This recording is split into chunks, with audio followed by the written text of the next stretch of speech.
Good afternoon, everyone. Thanks for joining me today. My name is Carrie Simpson. I'm the CEO of Managed Sales Pros, and I'm here today to do a Q&A on some common cold calling questions.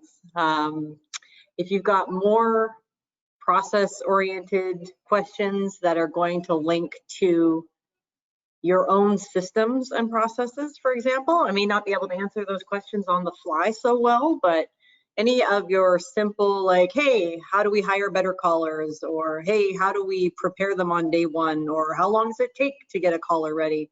Those types of questions I'm absolutely ready to answer today.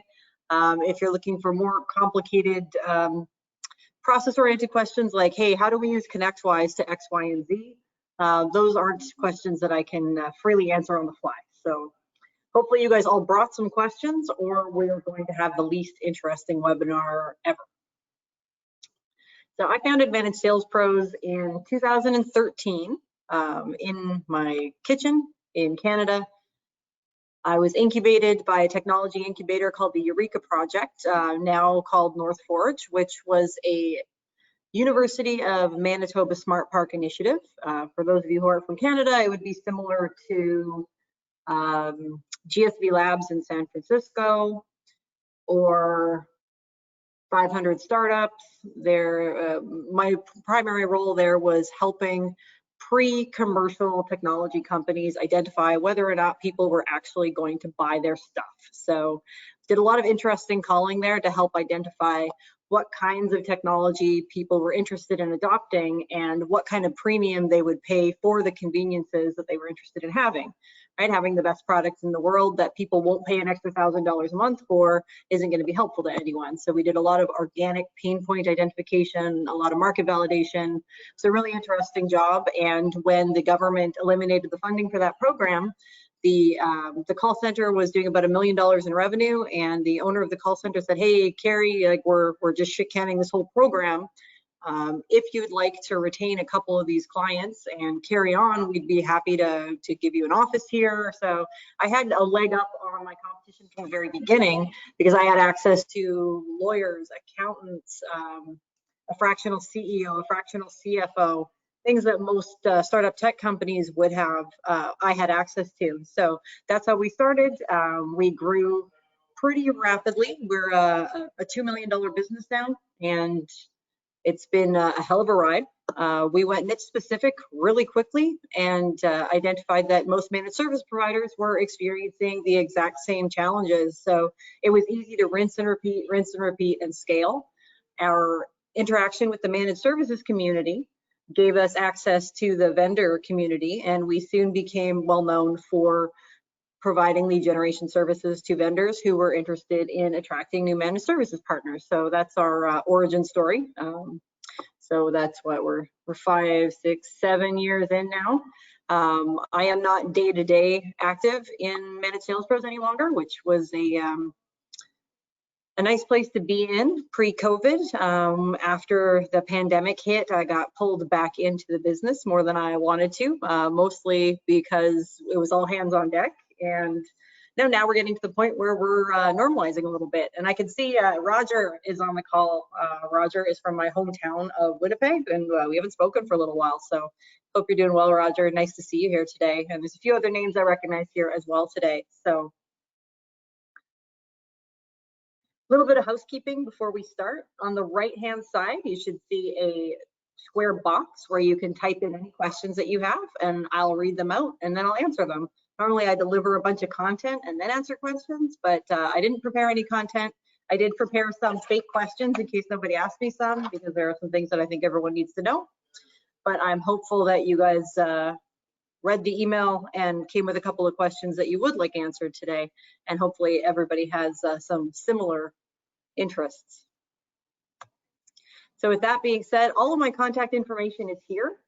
If you have something you'd like to talk about after the webinar or something you want clarified, you can email hello@managedsalespros.com. Find us on Twitter, Instagram, Facebook, all the things.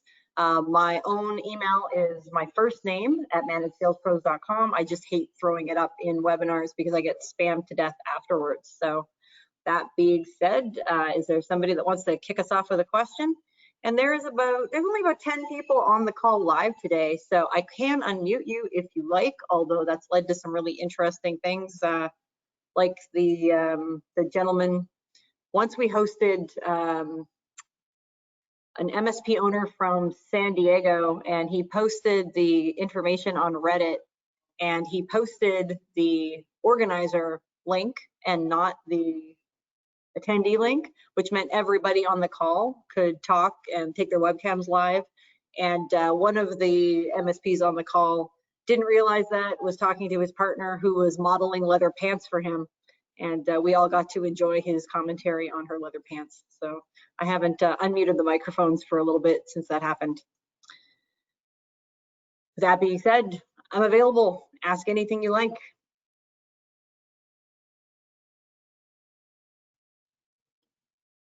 Mean or don't.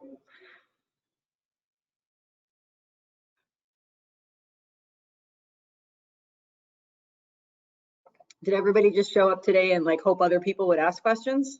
Come on, guys. What did you come here to learn today?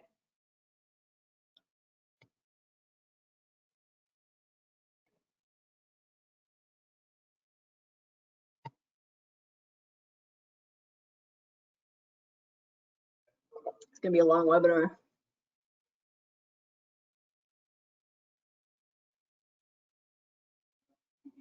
All right, let me start with some questions. Who on the call today is considering hiring in-house cold callers or telemarketers or inside sales reps or sales development reps? You're already doing it. So Roger, you're already doing it in-house?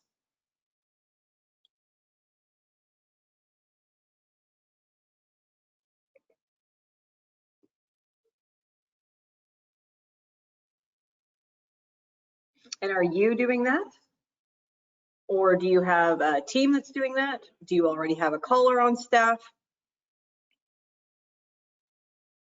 Right, so the question is, where should we start if we're going to do this in-house? So the first thing you'll want to do is figure out what you're going to train your new caller to do. So before you bring anybody into your business to start cold calling, you need to start with out of the basics of marketing. So who are you targeting?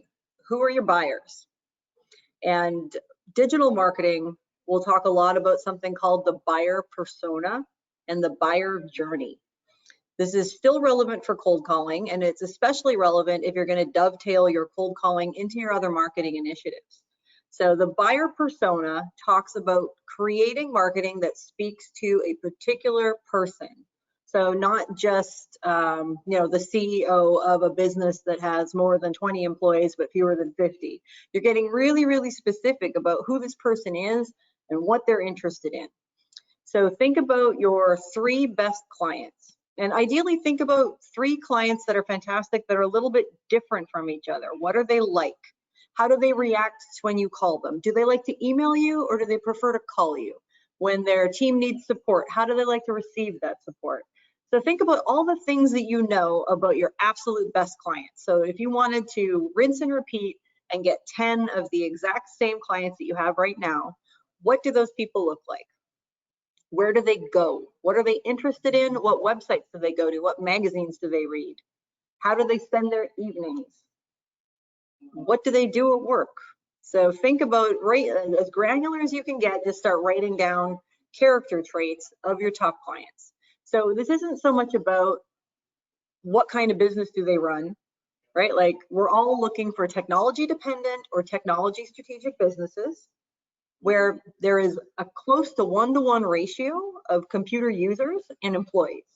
So for example, you're probably not targeting companies in the transportation industry because those companies have hundreds of employees and maybe a handful of dispatchers. So you want to go where you're going to take your highest percentage shots, which means targeting companies that look and feel like good fits for managed services to begin with. So cold calling is really a fire the shotgun and see what it hits sort of approach to marketing.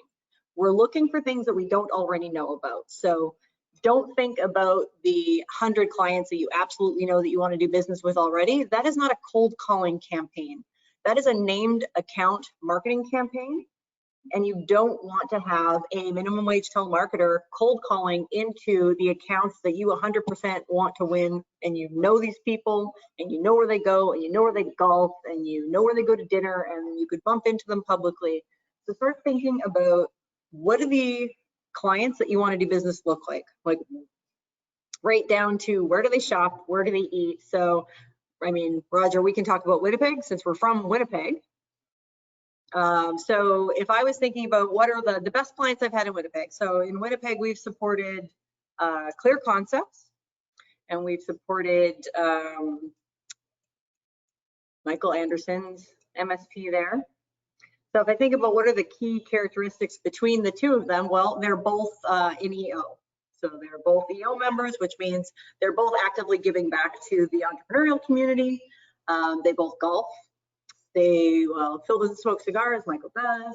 So I started thinking about all of the ways that they are similar, right? So if my client persona was going to be Phil from Clear Concepts, I think, okay, he's been married for 20 years and he goes to the cottage every weekend, and he likes to text as opposed to talk on the phone, and his funding for campaigns usually comes from this vendor, this vendor, and this vendor.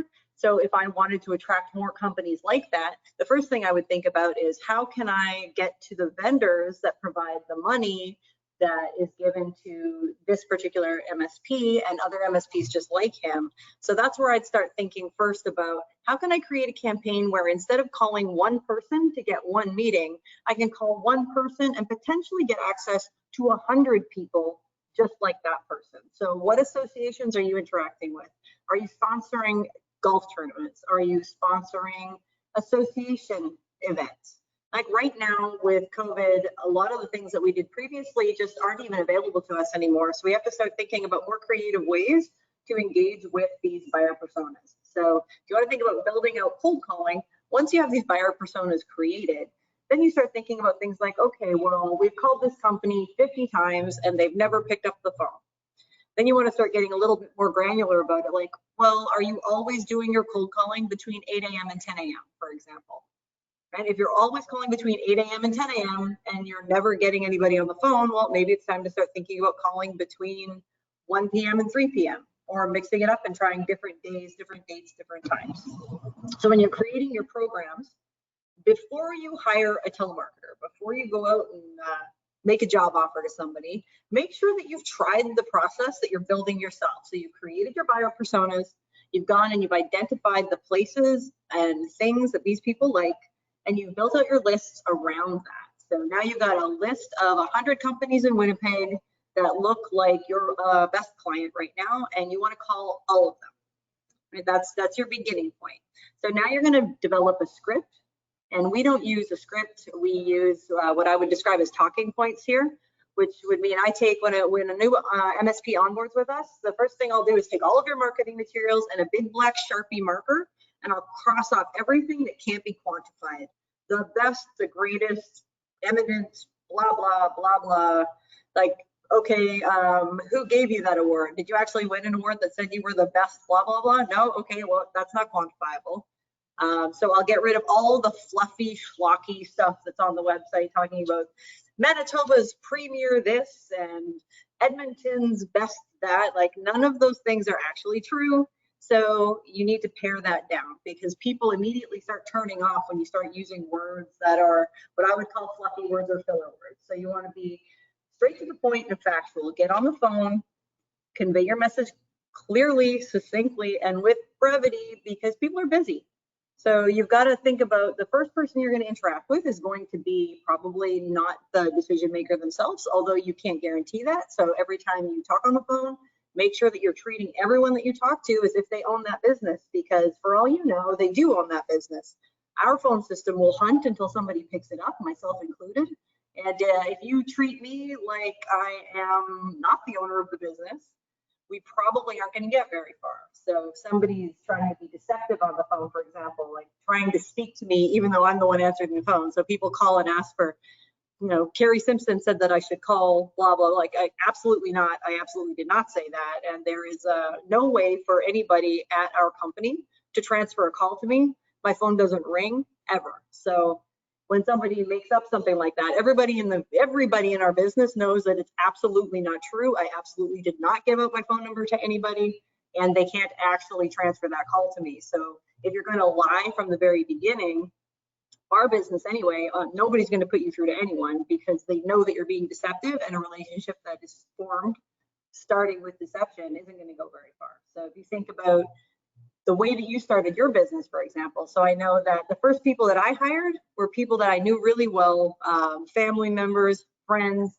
someone I went to school with, my husband. So anyone that would have answered the phone in the first 3 years that our business existed would have been somebody that was super important to me.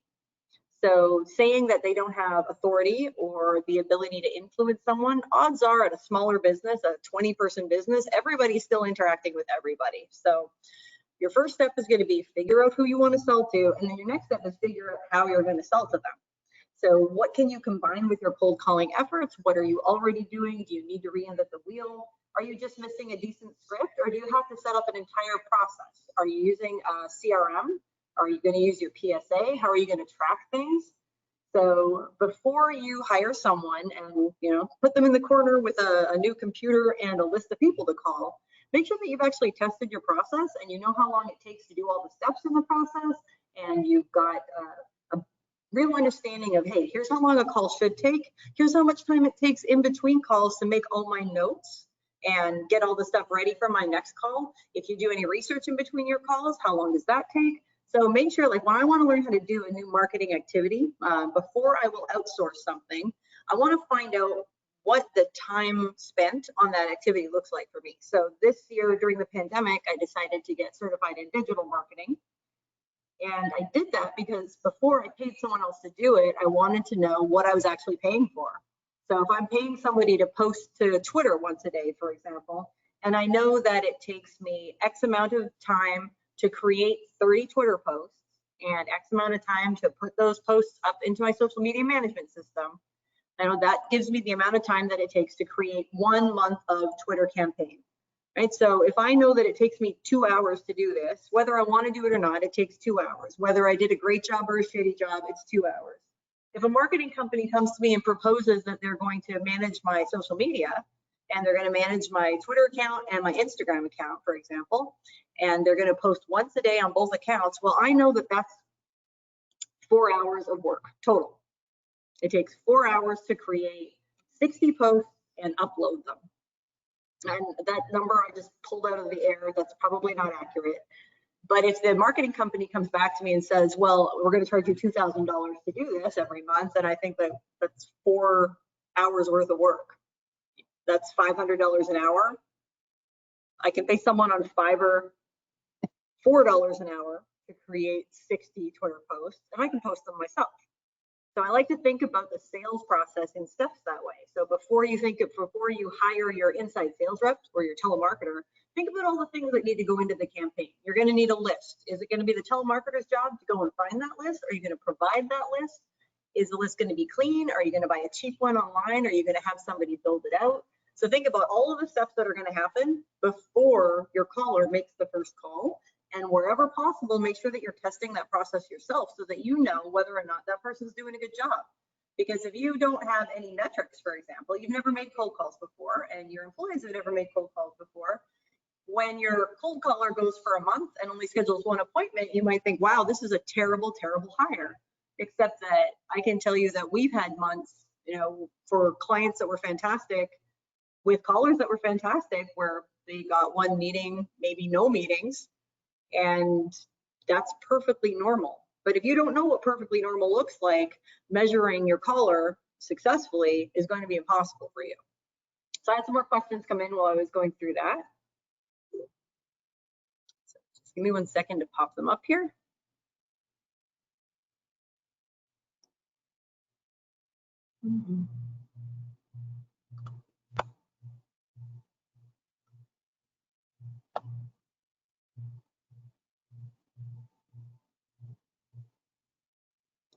All right, so we have experienced cold callers on our staff. We've been doing sales blitz, current, former, and prospects, and not having much luck getting a hold of the person. They have the correct contacts, and the question is, how do we stand out and get their clients and prospects' attention via email more so than getting them to talk to us on the phone? Well, I don't know. I am not an email marketer. I am a telemarketer. So email marketing is not my strong suit. And I have seen no indication that sending people email encourages them to talk to anyone on the phone. I've also seen no indication that calling people encourages them to go look at your website. You can run your telemarketing campaign completely independently of your other marketing initiatives. You don't need to worry about dovetailing them together. If you want to do that, I would consider the hire that you're going to make and whether or not they have the competency to do 4 different things in 4 different ways. So when I think about the skill sets that we look for when we're hiring a telemarketer, they are absolutely not in line with the skill set that I would look for if I was going to hire someone to do email marketing. So sales appointment setting agents aren't motivated by money. They aren't remotely similar to a sales rep. So some people look at hiring a telemarketer with the promise of, and hey, if you're great at this, then we'll move you into sales, right? Well, they dangle this carrot.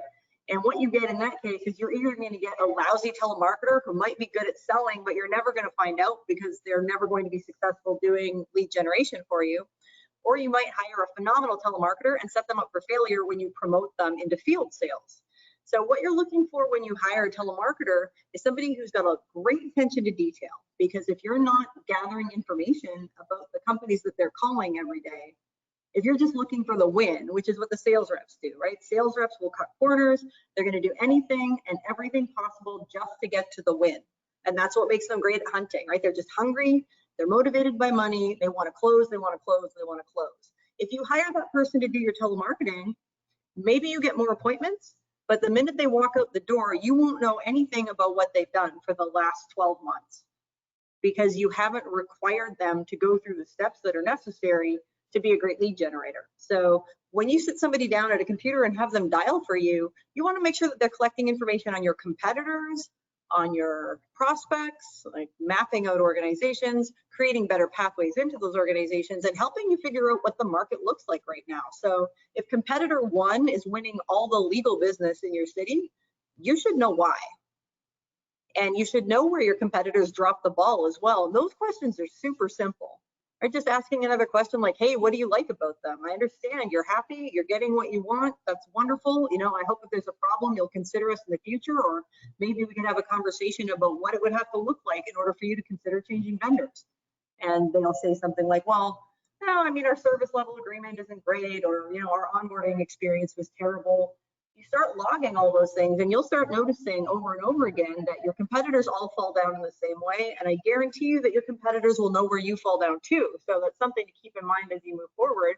You're going to start displacing other people's managed services contracts. Remember that people are trying to do the same thing to you right now. So you want to figure out what kind of information are your clients giving the companies that are prospecting, looking for your business right now. So next question was, you mentioned that vendors paying for campaigns. Is that a common thing and is available for smaller MSPs? I've looked at using managed sales pros, but couldn't afford it at the time, and I wasn't aware that vendors could put money towards that. So a good rule of thumb, if you want money from your vendors or MDF funding from your vendors, is to think about what you're bringing to the table. So if you're only selling, if you're engaged with multiple backup vendors, for example, if you're not just selling one particular vendor service, you're going to have a whole lot less pull with data, for example, if you're also repping a couple of their competitors. And the more stuff you sell, the more open to helping you sell more your vendors will be. So my usual rule of thumb is if you want to go ask a vendor for money, make sure that you'd pay for it yourself first. There isn't a vendor in the market right now that would pay for an entire managed sales pros campaign for more than a couple of months. And normally what they like to do is contribute a percentage of the amount to the campaign. That goes directly to you. You decide how you want to spend it. So they're not going to pay managed sales pros directly. They're going to give the money to you. But I like to plan something like kind of smaller. Back in the day, we did a lot of local sporting events, for example. So if you've got an AHL team as opposed to an NHL team and the boxes are reasonably priced, you could host an event and you could talk about one of your vendors there. finish the event, complete the event, make sure that you've got all the information. So how many people did you get to the event? Now, what happened at the event? How many follow-ups do you have? How much business did you close? And how much of that vendor stuff were you able to sell? Once you have numbers like that, you can go to your vendors and say, hey, we did this event, we featured your stuff, and we would like you to participate in the next one. Some vendors will even send somebody out there to present. So again, that's a pre-COVID activity, and we're all scrambling right now trying to come up with more interesting things that we can do virtually. So that's something to keep in mind. How can you create a virtual event and invite a vendor to participate in it?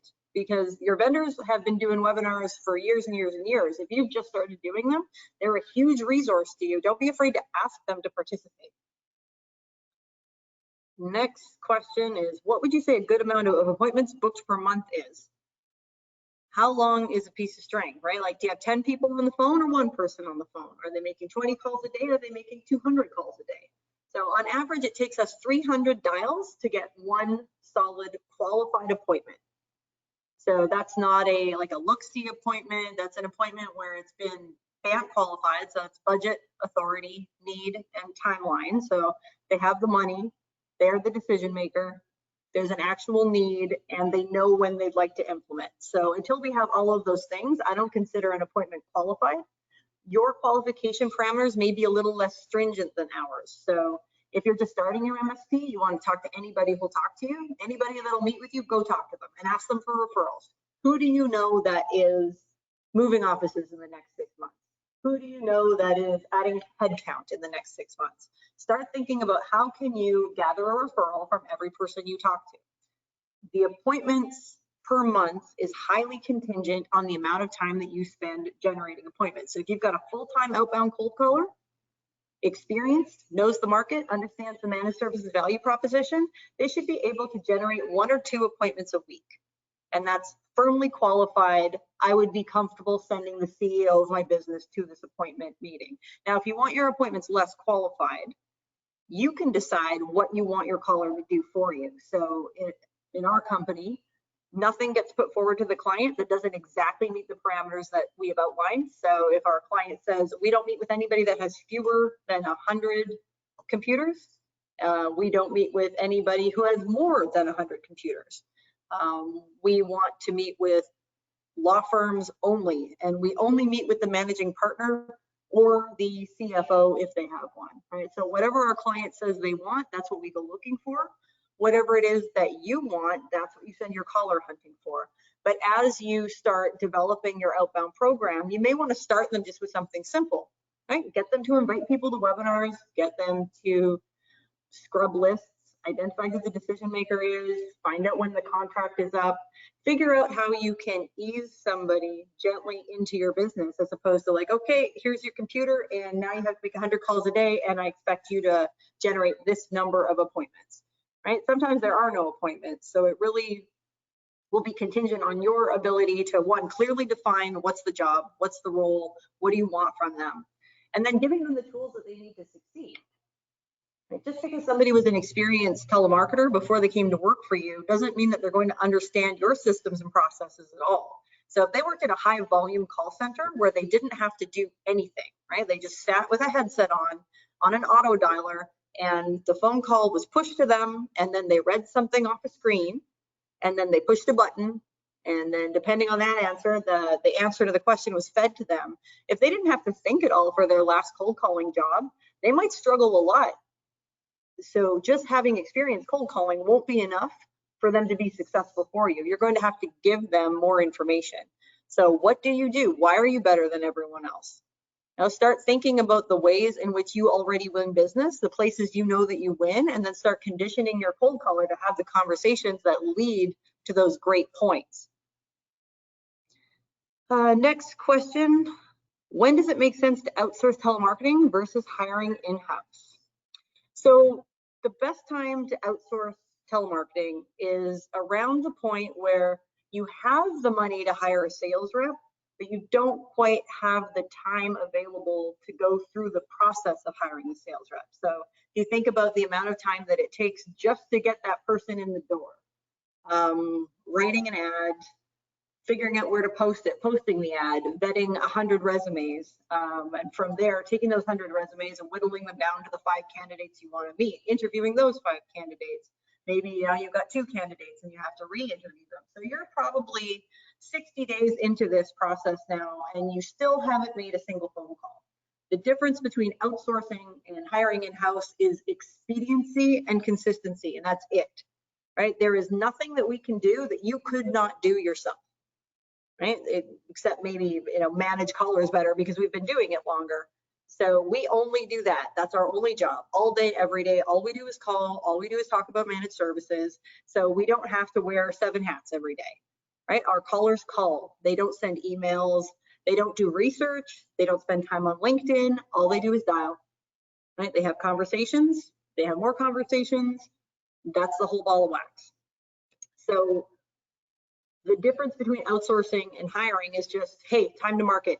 We can start today. You're not going to have a caller ready to call for you for 90 days, but we have access to the exact same talent pool. There aren't any magical telemarketers sitting around in Las Vegas waiting to come work for Managed Sales Pros.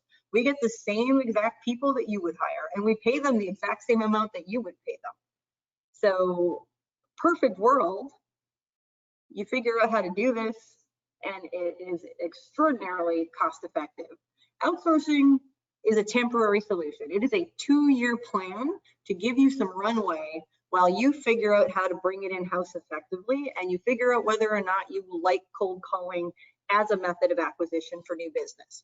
And if cold calling doesn't work for you, do you want to pursue it, and do you want to build it out in-house, right? There are some markets where cold calling is notoriously terrible.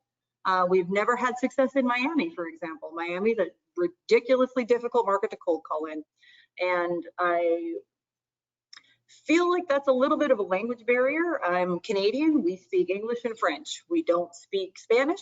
We don't speak it at all, ever. In Miami, most receptionists are bilingual English-Spanish, and I feel like if we'd had a caller that was speaking Spanish, we might have done better there. So there are some unique things market by market that might prevent you from success cold calling. So another thing that cold calling will do is show you what your numbers should look like. So if you outsource to a company like ours, you're going to have a year's worth of historical data that will show you exactly what your cold caller should be doing in-house, right? So here's every week you get a list. This is how many calls were made. This is what happened on those calls. Your numbers don't change, right? The law of numbers never changes. So if it takes $300 to get an appointment, if it takes us $300 to get an appointment, it's going to take you $300 to get an appointment. And if 20% of them are dispositioned as not available, and 10% of them are dispositioned as bad number, and 40% are not interested, like those numbers don't change very much. So the best way to catch issues with your telemarketing programming is not listening to the calls so much as looking at the data on the back end. So that's something that you'll need to learn before you bring that caller in as well. What should your ratios look like? How many, never mind how many appointments do you get in those 300 dials, what happens on the other 299 calls? As soon as you understand those numbers, you'll be able to coach your team or your caller to perform better, right? Because if you notice that they can't get past all of their, if you normally have a 20% ratio of gatekeeper blocks, so can't get past the receptionist, and all of a sudden it's a 60% ratio, that's a training gap, right? Your caller doesn't know how to get past a gatekeeper. They're not lazy, they're not a bad caller, they're doing their job. They made their 120 dials, but their ratio is off. So you can now coach them on some techniques to get through that gatekeeper conversation and come out better on the other side.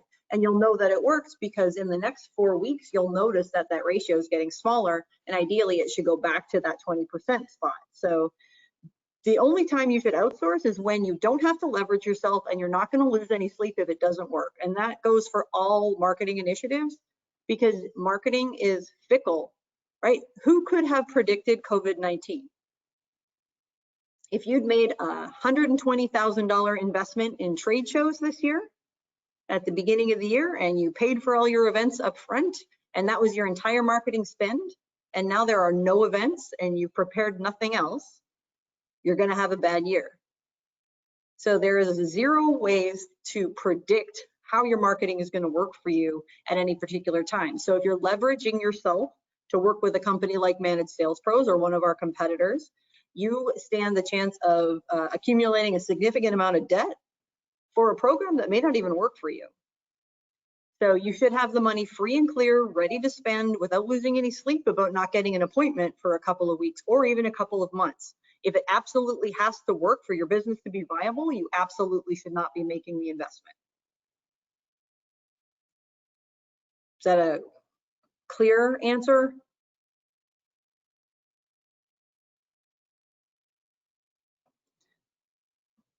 A good rule of thumb is usually around the $2 million mark. It makes sense to outsource if you've got industry standard ratios and margins.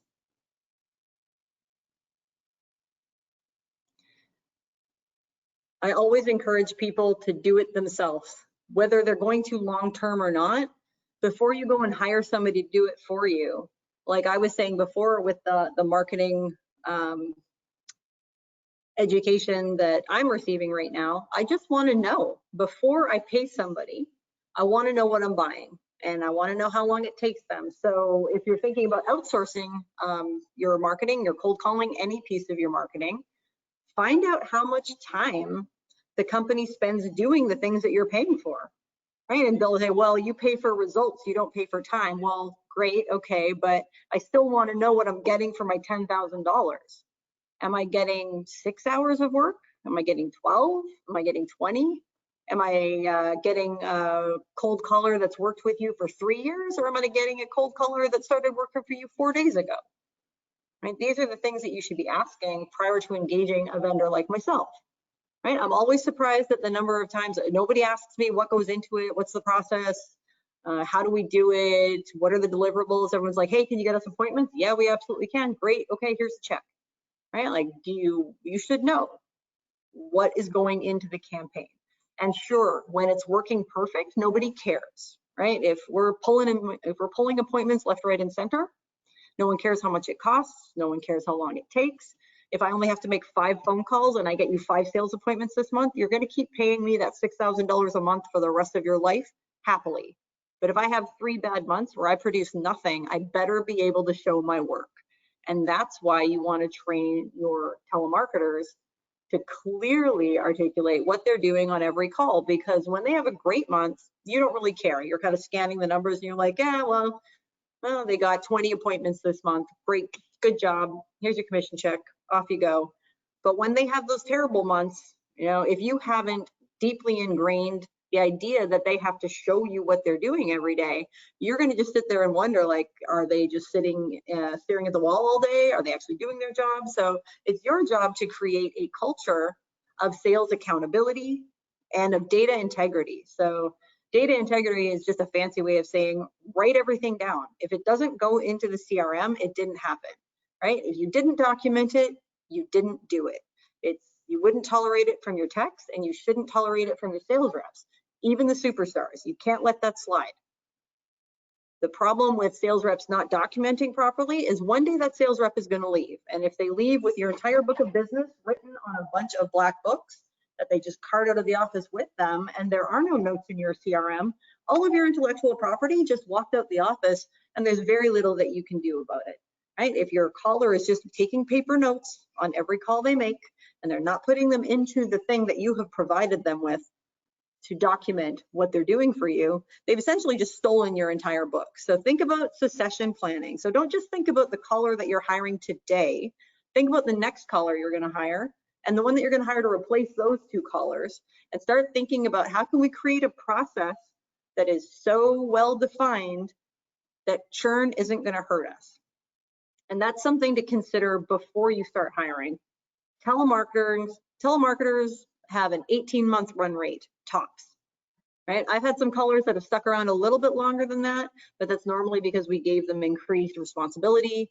They're assisting in training. Some of them help with social. We try to create a role that'll be more interesting to them, but everybody dials at our company, right? So whether you're the social media manager or the CEO, if the numbers aren't there, we're all on the phone. So that's something I really like about our business, is everybody knows how to cold call, whether they're the accountant or the owner. So think about creating that culture of accountability, responsibility, and documentation. That will be the thing that separates you from your competitors.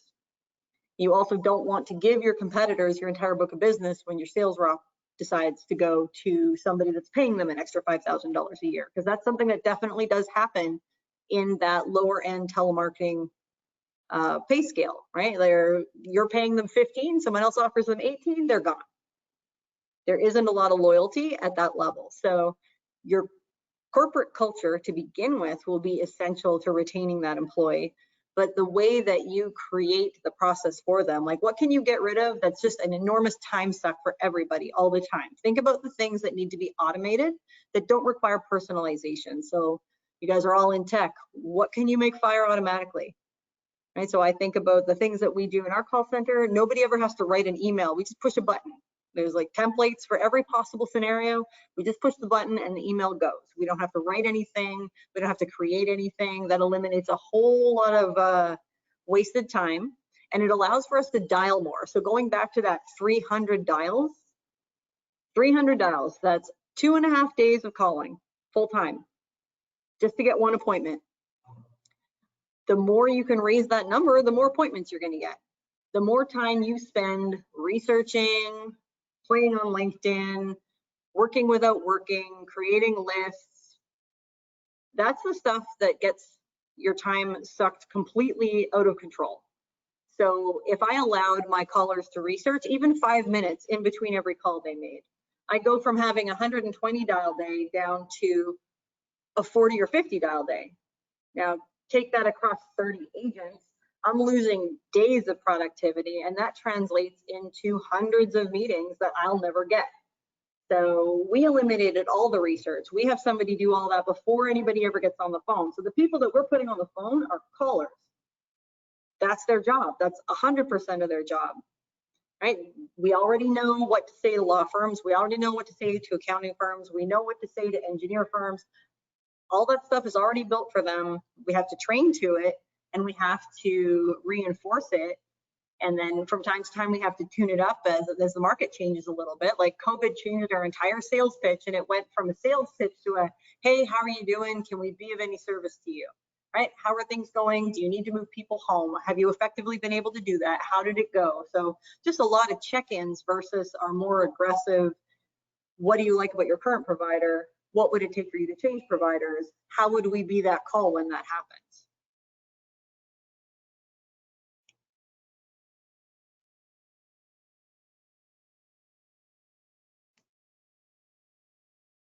I'm out of questions.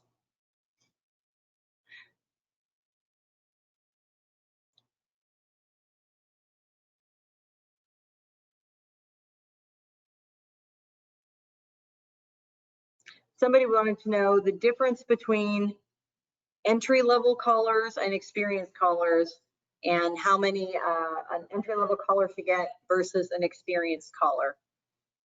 And again, that kind of comes down to a lot of different things. So there isn't really one particular answer for that. It will highly depend on how much time they have available to them to do the job. So the more experienced callers can do more creative things when they're calling. So they don't have to stick to their script 100%.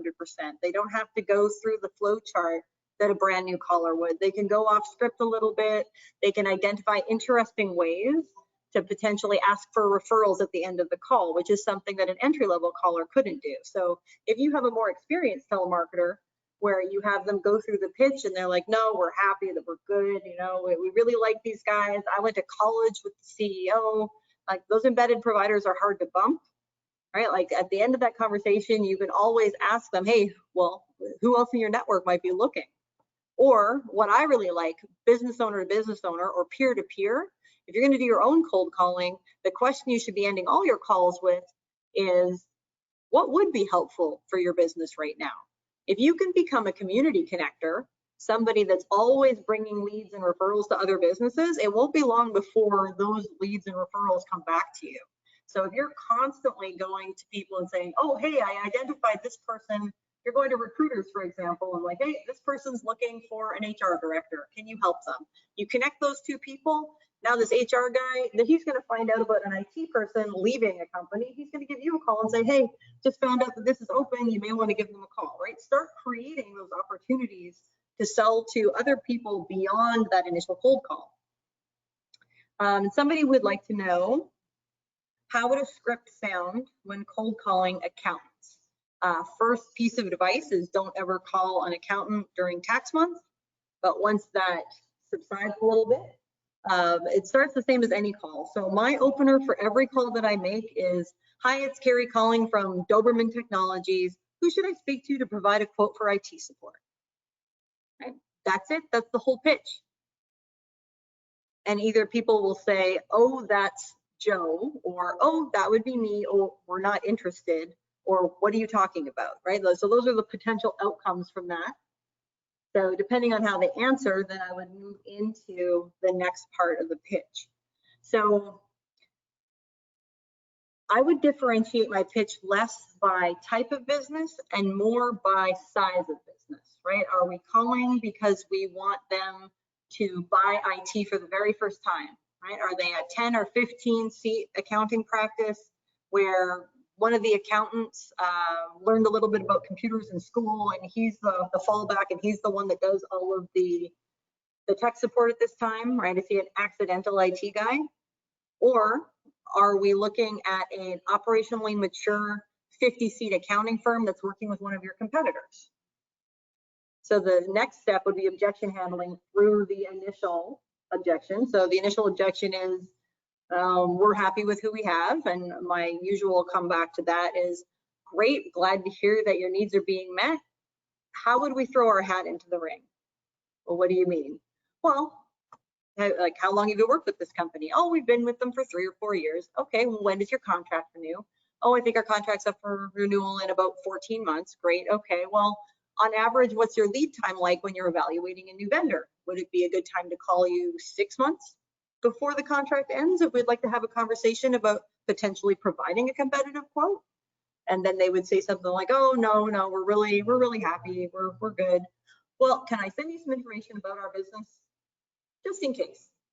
You know, when I would say, like, when your house is on fire, water is really expensive, right? If you call me at 2 o'clock in the morning on a Saturday after a breach that your current provider wasn't able to handle, I'm probably not going to take your call. But if we can establish a relationship now, if something should happen, if something ever happens, at least you've got a friendly voice on the other phone and we're able to have a conversation that's meaningful. And I'll keep in touch with you every couple of months. And if something changes, fantastic, we'll talk then. But I respect your time. I'm not going to spam you. And you just kind of reassure them that you're a good person to do business with, you're a good person to have on their side. And at the end of it, like, okay, you're not looking for IT support. What would be helpful to your business right now? Oh, well, we're looking for like, oh, we need 3. Like for me, I need 10 new cold callers. You know anybody who's looking for a telemarketing job? Or for this, in their case, it might be, oh, well, we're looking for somebody who specializes in cross-border taxes. And then you can introduce them to a recruiter.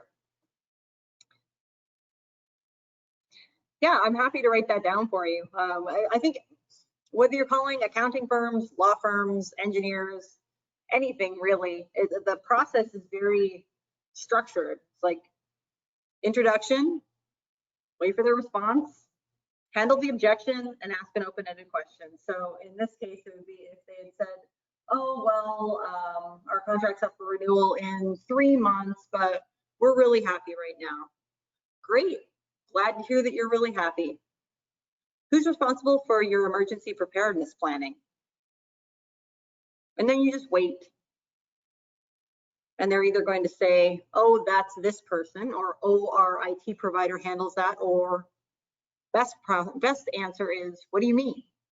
Like, well, you know, and depending on where you live, right, there are different natural disasters that would be that you would require someone to prepare for in different areas. You know, if they're in a tornado-prone environment, right? Like you would talk about, well, okay, let's assume that there's a tornado and all of your building is completely destroyed.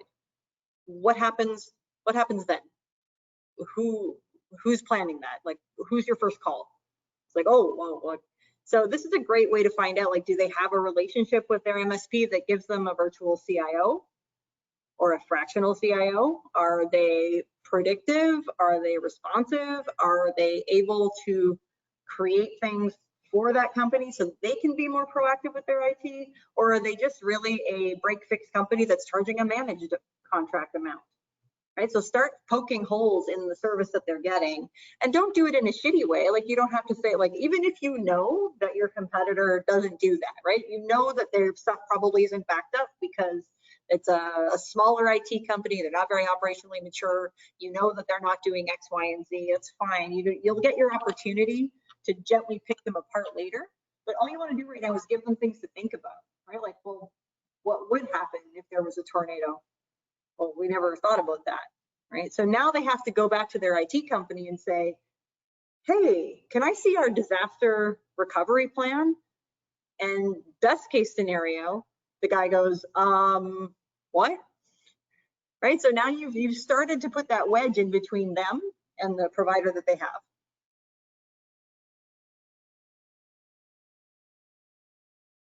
Yeah, I can absolutely send you over a script, no problem. And if anyone else wants the script that we use, it's not proprietary, it's just a telemarketing script. You're more than welcome to use it and see how it works for you.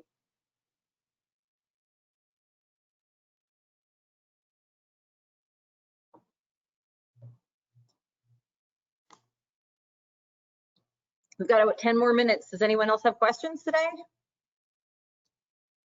John, nice to see you. Saw you log on there.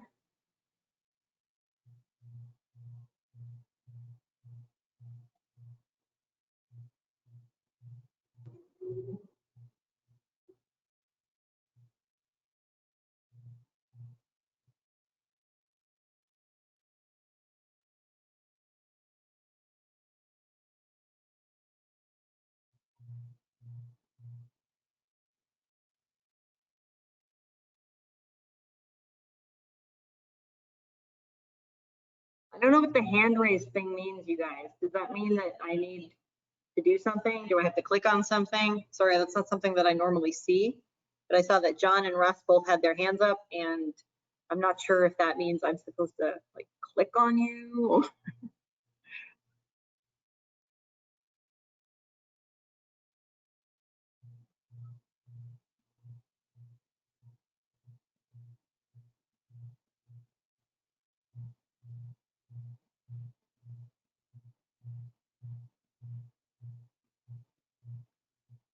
Ah, all right.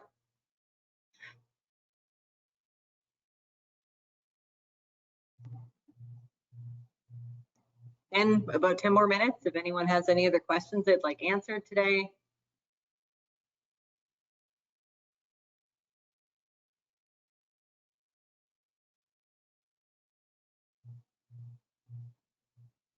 I am missing Las Vegas like crazy right now, John, but I'm missing Las Vegas like it was a year ago, not Las Vegas like it was last time I was in Las Vegas. Las Vegas without this stuff is like small town Arizona.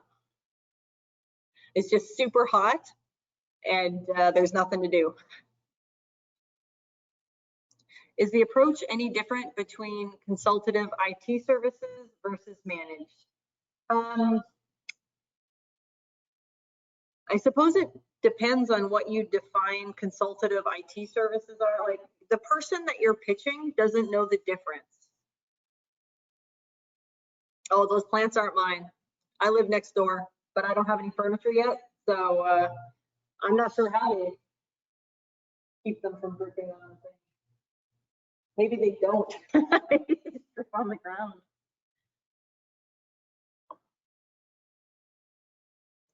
So Dana, what I was trying to say there before the plants distracted me was, when you're pitching your services, the end user doesn't know the difference between managed or break fix or any of the terms that we use at trade shows. So we use different terms to describe the way that we deliver our service, right? The customer is buying IT support.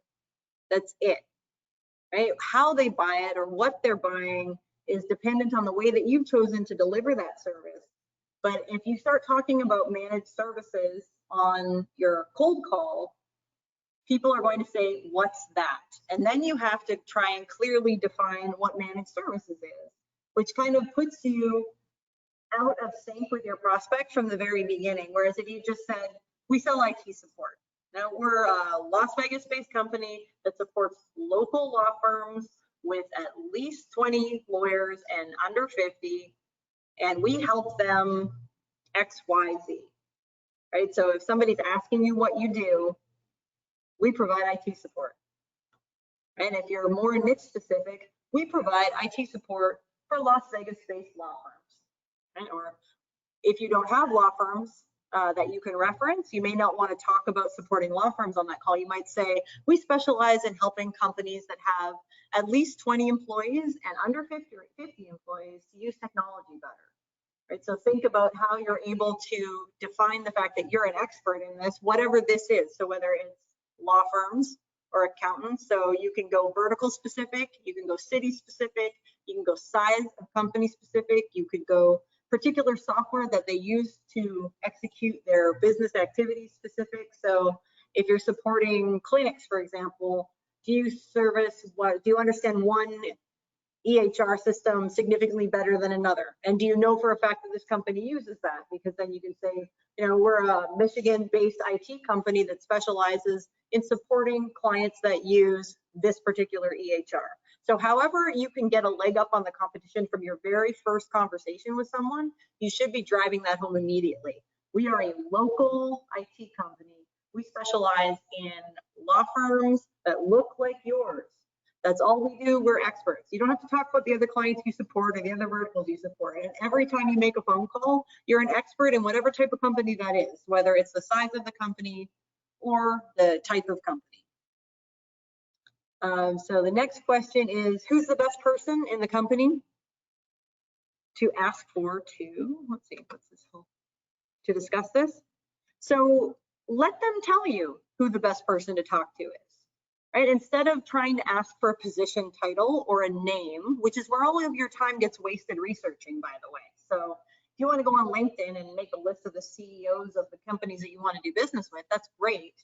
But if the CEO doesn't get involved in that decision-making process, it's a waste of your research time and a waste of your phone call. So for example, in our company, I own the business, I'm the CEO of the business, but Tracy operates the business. And if you call me and suggest something, I'm immediately going to go to Tracy. I'm not going to go over her head. If you call Tracy, if Tracy brings it to me, I'm like, yeah, whatever you want. Sure, no problem. But if you bring it to me and I go to Tracy and say, hey, we should think about changing IT companies, Tracy's going to call 10 IT companies, get quotes from all of them, and then present 3 of them to me, and I'm going to pick one. So you might get considered in that and you might not. But if you have a conversation with Tracy, and Tracy comes to me and says, we need to work with John Parks, I'll be like, yeah, okay, whatever you want, do it. I don't want to think about this.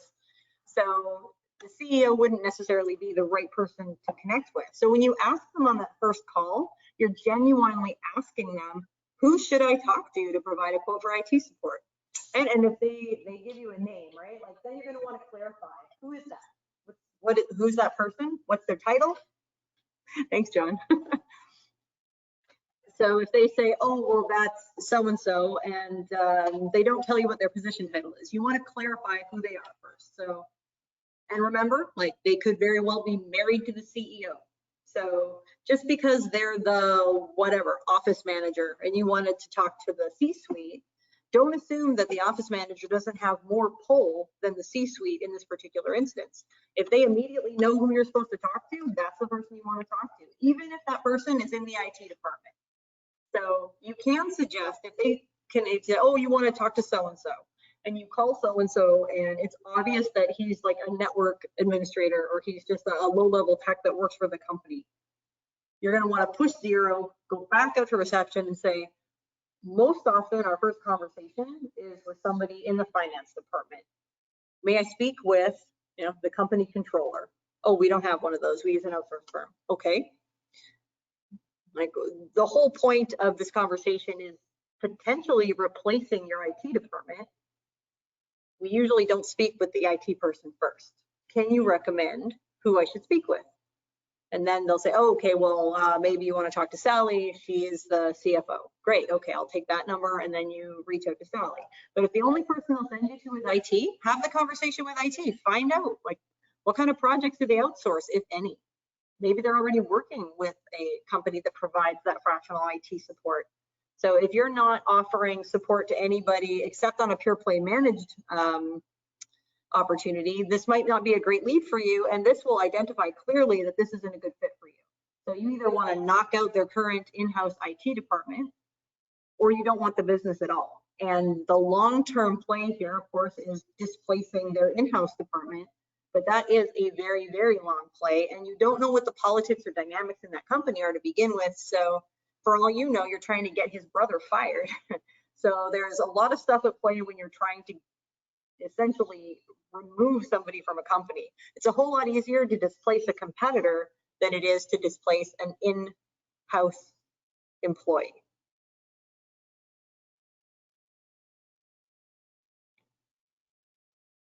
That takes us to 5. If anyone has another question, I'm happy to stick around for a minute or two. And if you have questions that I didn't answer today and you'd like more thorough answers, or you'd like something clarified, I know I can go off on a tangent when I don't have a clear agenda or slides in front of me.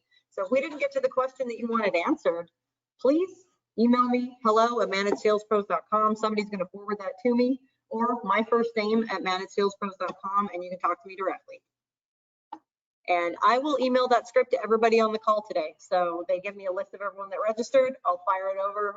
Let me know how it works for you. I'd love to hear back from you if you try it and you're successful with it.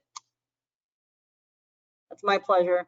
Thank you, everybody. Appreciated you taking some time out of your day to join me on August 25th, which is a Wednesday, not a Tuesday. Wait, the 26th, which is a Wednesday, not a Tuesday. CJ Arlotta, who is a technology industry veteran and a journalist who's published in the Saturday Evening Post and several of our industry-specific publications, including MSP Mentor, The VAR Guy, and Informa, is going to be joining me to talk about how you can write press releases and content for your managed services company that gets noticed by the media or picked up by industry associations that you're trying to target. So that'll be something, especially for those of you who are asking questions about digital today. That's a not miss webinar. I hope you'll join us for it. Have a great afternoon, everyone. Thank you.